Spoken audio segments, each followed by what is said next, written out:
Innal hamdalillah nahmaduhu wa nasta'inuhu wa nastaghfiruh wa na'udzu billahi min shururi anfusina wa min sayyiati a'malina. May yahdihillahu fala mudhillalah wa may yudlilhu fala hadiyalah. Ashhadu an la ilaha illallah wahdahu la syarikalah wa ashhadu anna Muhammadan abduhu wa rasuluh la nabiyya ba'da. Amma ba'd, fa inni usikum wa nafsi bitaqwallah, fa innahu faqad fazal muttaqun. Ya ayyuhalladzina amanu taqullaha haqqa tuqatih wa la tamutunna illa wa antum muslimun. Wa qala rabbuna ta'ala fi kitabil aziz, la taqum fihi abada la masjidun ussisa 'ala taqwa min awwali yaumi ahaqqu an taquma fihi rijalun yuhibbuna ayat tatahharu wallahu yuhibbul muttahhirin. Sadaqallahul azim.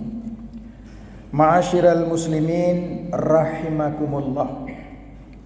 Mengawali khutbah ini, marilah kita panjatkan puji syukur kehadirat Allah Subhanahu wa taala atas berkat limpahan dan nikmatnya, baik berupa nikmat iman, nikmat kesehatan maupun kesempatan kita bisa menjalankan ibadah salat Jumat pertama di masjid yang indah ini.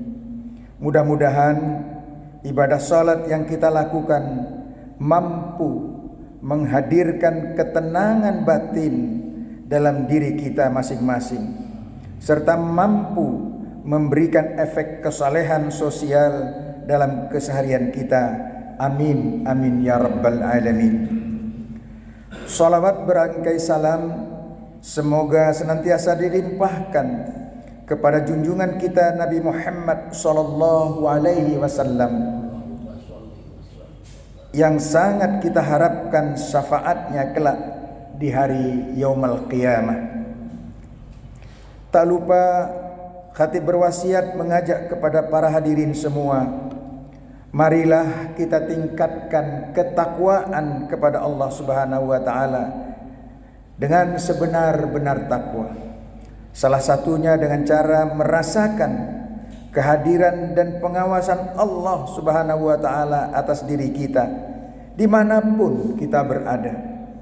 Dengan demikian akan timbul sikap hati-hati dalam diri kita setiap kali kita akan bertindak, bertutur kata, dan melakukan segala aktivitas apapun dalam kehidupan ini. Sidang jamaah Jumat yang dimuliakan Allah Subhanahu wa taala. Dalam Islam ada 3 hal yang menjadi pilar kehidupan agama, yaitu pertama Al-Qur'anul Karim, yang kedua sunnah Rasulullah sallallahu alaihi wasallam, dan yang ketiga adalah masjid. Oleh karena itu, ketika Rasulullah sallallahu alaihi wasallam hijrah dan sampai di Yastrib, salah satu langkah pertama yang beliau lakukan adalah membangun masjid. Dari situlah beliau menegakkan pilar-pilar peradaban umat manusia, hingga kota tersebut beliau ganti dari Yastrib menjadi Madinah, yang diambil dari kata tamaddun yang berarti peradaban. Hal ini menunjukkan kepada kita bahwa masjid tidak hanya berfungsi sebagai tempat pelaksanaan ibadah ritual semata, bukan sekedar tempat orang atau tempat seseorang hamba menjalinkan hubungan vertikal dengan Allah, tapi juga sebagai sarana menjalin hubungan dengan sesama umat manusia, hablum minallah wa hablum minan nas. Para hadirin sidang jamaah Jumat yang dimuliakan Allah, Berawal dari masjid inilah dan Masjid Nabawiyah, Rasulullah sallallahu alaihi wasallam berhasil mengubah masyarakat Arab jahiliyah menjadi masyarakat yang terbaik, khairul ummah, mengubah kampung kecil yang bernama Yastrib yang tidak dikenal dan tidak masuk dalam peta menjadi Al-Madinatul Munawwarah, yaitu pusat peradaban yang gemanya sampai ke seluruh dunia. Begitu juga kita harapkan masjid di tempat yang terpencil ini menjadi sinar peradaban buat masyarakat, khususnya Percut Sungai Tuan. Hadirin sidang jamaah Jumat yang dirahmati Allah, ketika seorang muslim berpartisipasi dalam membangun masjid, apakah membangun masjidnya, menyiapkan tanahnya, menyiapkan segala keperluannya, perangkatnya, jadi panitianya, nazirnya, pengurusan izinnya, dan semuanya dalam rangka membangun masjid ini sehingga kita bisa pertama kali sembahyang Jumat di masjid ini, itu menandakan adanya benih iman dan takwa di dalam kalbunya, menandakan ada iman dan takwa di dalam orang-orang yang berwakaf, orang-orang yang mengurus izinnya, orang yang menjadi panitianya, yang memakmurkannya. Itu tandanya ada iman dan takwa dalam kalbu. Jadi kalau orang berpikir, capek saja mengurus masjid ini, nah itu berarti sudah hilang iman kita dalam kalbu kita. Sebab Allah Subhanahu wa taala telah berfirman, la masjidun ussisa 'alat taqwa, bahwa sesungguhnya masjid itu didirikan atas dasar ketakwaan. Karena itu pula lah Rasulullah sallallahu alaihi wasallam memotivasi umatnya untuk serta dalam mendirikan masjid. Rasulullah sallallahu alaihi wasallam menegaskan dalam sabdanya, "Man bana masajidallah bunyalahu baitan fil jannah." Siapa saja yang membangun masjid karena Allah, maka Allah akan membangunnya kelak rumah di surga insyaallah. Jadi bagi yang berwakaf, bagi yang meneruskan, bagi yang menjadi panitia, yang mengurus izin, yang menjadi pembangunan, yang menjadi arsiteknya, yang enggak dibayar, itu akan menjadi kelak dibangunkan Allah kepada kita semua nanti di yaumul akhirat insyaallah. Karena tidak ada yang lama hidup kita ini. Mungkin di ruangan masjid ini tahun 2100 masjidnya lain. Karena itulah bekal yang kita bawa kelak. Makanya sering saya mengatakan, jangan biarkan kematian itu jalan sendiri dia ke kuburannya, tapi berikanlah kawan, dan kawan itu bukan pengantar, yakni amal ibadahnya ketika hidup. Tugas kita selaku seorang mukmin tidak boleh berhenti pada fase membangun masjid secara fisik, tapi kita juga memikul kewajiban untuk menghidupkan dan memakmurkan masjid sebagai basis kemajuan umat. Ini tanggung jawab masyarakat di sini dan juga tanggung jawab Badan Kemakmuran Masjid dan semua kita untuk memakmurkan masjid ini. Sebagaimana diisyaratkan dalam firman Allah, "Innama ya'muru masajidallah man amana billahi wal yawmil akhir wa aqama as-salah wa ata az-zakah wa lam yaghsha ila Allah fa asa ulaika ayyakunu minal muhtadin."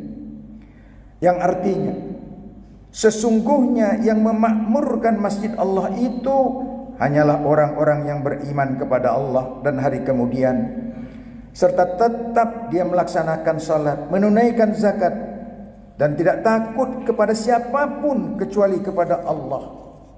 Maka mudahkanlah semuanya itu, dan akan menjadi mudah-mudahan semuanya itu akan termasuk orang-orang yang mendapatkan hidayah dari Allah Subhanahu wa taala.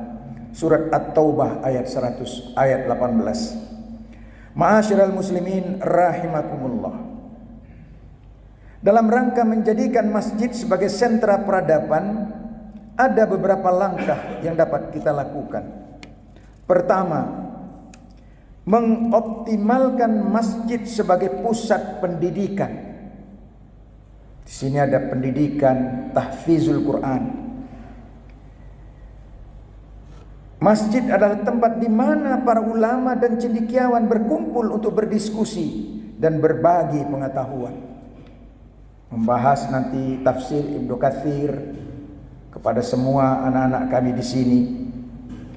Dalam sejarah, masjid-masjid seperti Universitas Al-Qarawiyyin di Fez, Maroko, dan Masjid Al-Azhar di Kairo, Mesir, telah menjadi pusat-pusat pendidikan yang mengajarkan ilmu pengetahuan dari berbagai disiplin kepada para mahasiswa dari berbagai penjuru dunia.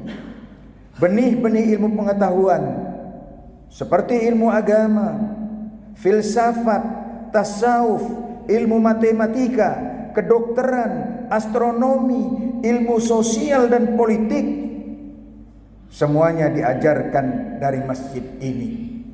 Maka keliru kalau ada orang mengatakan, "Hei, di masjid jangan bicarakan politik." Politik itu bahagian daripada kehidupan kita.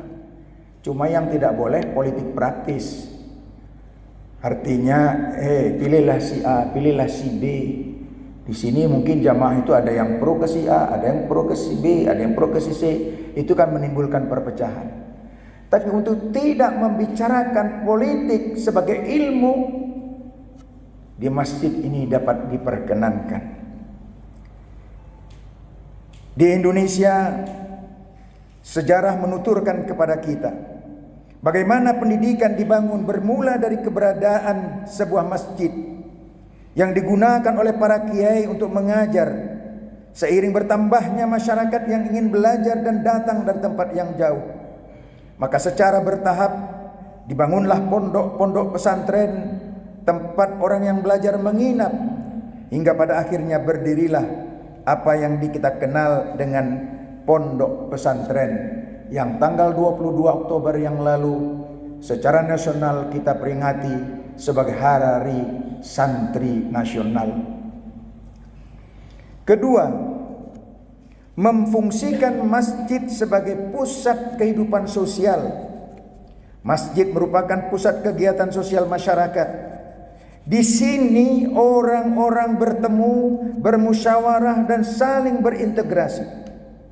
Khutbah Jumat dan ceramah-ceramah lainnya membawa pesan-pesan sosial dan moral yang penting dalam membentuk tata nilai masyarakat yang Islami. Hadirin sidang jamaah Jumat yang dirahmati Allah. Ketiga, memanfaatkan masjid sebagai pusat perekonomian.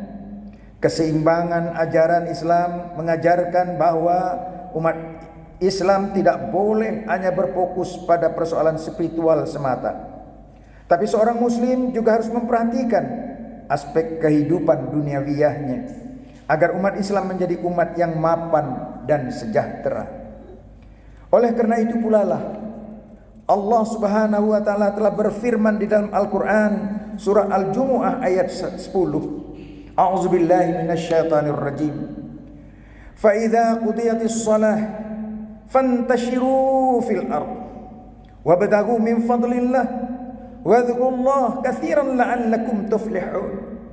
Yang artinya, maka apabila salat telah dilaksanakan, maka bertebaranlah kamu di bumi, carilah karunia Allah dan ingatlah Allah banyak-banyak agar kamu menjadi orang yang beruntung. Itulah mengapa kalau kita perhatikan masjid-masjid sejak zaman Kesultanan Islam masa lampau selalu dibangun tak jauh dari pasar atau alun-alun kota, atau bahkan satu komplek dengan pasar dan tempat-tempat pertemuan bisnis. Hal ini menunjukkan kepada kita bagaimana fungsi masjid sebagai pusat perdagangan dan perekonomian bagi komunitas masyarakat setempat. Yang keempat, masjid sebagai pusat pengembangan seni dan budaya. Jika kita perhatikan masjid-masjid sejak zaman dahulu, apalagi kalau ada yang ke Istanbul melihat masjid hijau gitu ya, sangat indah dengan berbagai macam seni arsitekturnya. Dan saya katakan arsitektur masjid ini juga sangat indah, hampir mendekati arsitek masjid Ridwan Kamil yang terkenal itu banyak membangun masjid. Seni ukirnya, kaligrafinya, arsitektur diaplikasikan pada bangunan-bangunan masjid. Karya seni ini tidak hanya mencerminkan keindahan, tapi juga makna spiritual yang dalam kehidupan ajaran Islam, di samping juga memperkaya khazanah kebudayaan Islam. Di atas kita ini ada kaligrafi yang sangat indah, yang memberikan kenyamanan kepada kita untuk sholat di masjid ini. Hadirin jamaah Jumat yang berbahagia, hari ini kita menyaksikan secara bersama peresmian Masjid Abdul Rahman Ishaq, orang tua kita dan orang tua dari Bapak Edi Rahmayadi. Mudah-mudahan Allah Subhanahu wa taala menerima amal di mana kita salat di sini, amalnya juga sampai kepadanya. Begitu hendaknya kita juga sama-sama kita bermunajat kepada Allah. Semoga Allah memberikan balasan terbaik bagi siapapun yang telah ikut andil dalam pendirian dan pembangunan masjid ini. Siapapun, sekecil apapun pikirannya, pendapatnya, insya Allah dibangun oleh Allah nanti rumah di surga. Jadi tidak ada yang rugi mengurus masjid ini, tidak ada yang rugi memakmurkan masjid ini, tidak ada yang rugi mewakafkan untuk masjid ini. Karena kata Allah, bunyalahu baitan fil jannah, akan dibangun Allah rumah kita di surga. Artinya kalau kita sudah punya rumah di surga, kan kita pasti masuk surga. Amin, amin ya rabbal alamin. Oleh sebab itu, hari ini kita menyaksikan, marilah kita mendoakan bagi yang berwakaf, bagi yang melakukan pendirian, mereka yang berwakaf, berinfak, bersedekah, menyumbangkan baik pikirannya, moralnya maupun materialnya. Semoga Allah membalasnya dengan balasan surga. Amin, amin ya rabbal alamin. Betapa besar harapan kita agar kelak masjid ini akan tampil sebagai sentra peradaban Islam di Sumatera Utara, minimal di Percut Sungai Tuan, lebih minimal lagi di desa Sungai Rotan ini. Terlebih masjid ini terletak dalam komplek pendidikan, yakni Yayasan Pondok Pesantren Tahfiz Quran Al-Firdausi Kasimi Aswadi. Kita berdoa mudah-mudahan dari sini akan lahir cerdik cendekia, akan lahir para pemikir, akan lahir intelektual, akan lahir guru besar, dokter, pengusaha, pejabat, tokoh bangsa dan sebagainya, yang tampil sebagai sosok pejuang Islam di berbagai bidang kehidupan. Kita semua memilih tanggung jawab untuk memastikan bahwa masjid terus menjadi pusat peradaban yang mencerahkan dalam menghadapi tantangan zaman modern ini. Karena itu, mari kita terus bekerja sama untuk menjaga keberlanjutan peran masjid ini, agar kita dapat meneruskan warisan peradaban Islam yang agung kepada generasi muda mendatang. Akhirul kalam, mudah-mudahan apa yang khatib sampaikan ini bermanfaat buat diri khatib pribadi dan bermanfaat juga buat kita semua. Amin, amin ya rabbal alamin. Barakallahu li wa lakum fil Qur'anil azim, wa nafa'ani wa ayyakum bima fi minal ayati wa zikril hakim, wa taqabbala minni wa minkum tilawatahu innahu samiul alim. Fastaghfiruhu innahu wal ghafurur rahim.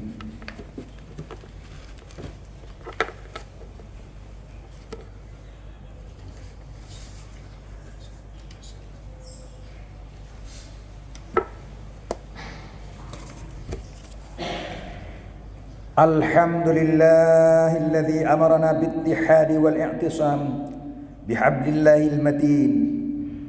Ashhadu an la ilaha illallah wahdahu la syarika lah, iyyahu na'budu wa iyyahu nasta'in.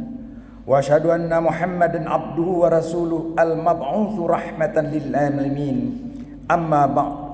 Faya ayyuhal muslimun ittaqullaha haqqa tuqatih wa la tamutunna illa wa antum muslimun. Wa'lamu anna Allah subhanahu wa ta'ala amarakum bi amrin bada fi bi nafsi ta'lima wa thanna bi malaikatil musabbihati bi qudsih. Faqala Allah ta'ala fil Qur'anil azim, a'udzu billahi minasy syaithanir rajim. Innallaha wa malaikatahu yusalluna 'alan nabi. Ya ayyuhalladzina amanu sallu 'alaihi wasallimu taslima.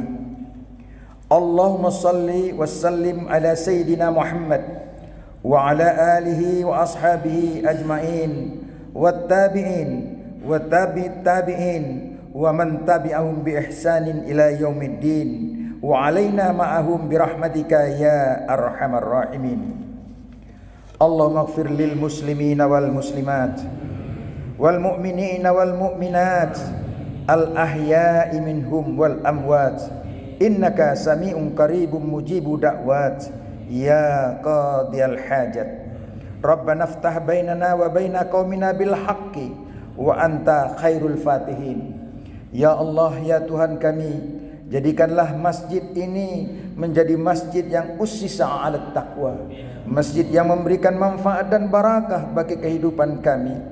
Dan ya Allah, dalam suasana Jumat ini kami berdoa, berikanlah ya Allah pertolongan kepada saudara-saudara kami yang lagi tertindas di Palestina, agar mendapatkan pertolongan-Mu, agar mendapat perlindungan-Mu, dan berikanlah ya Allah kesadaran kepada orang yang menindas bahwa kita, dia dan semuanya kita adalah makhluk Allah Subhanahu wa taala. Rabbana atina fid dunya hasanah wa fil akhirati hasanah wa qina azabannar. Ibadallah, innallaha ya'muru bil adli wal ihsan wa ita'i dzil qurba wa yanha 'anil fahsya'i wal munkar wal baghi ya'izukum la'allakum tadhakkarun. Fazkurullaha yazkurkum wastajib lakum wa la dzikrullahi akbar.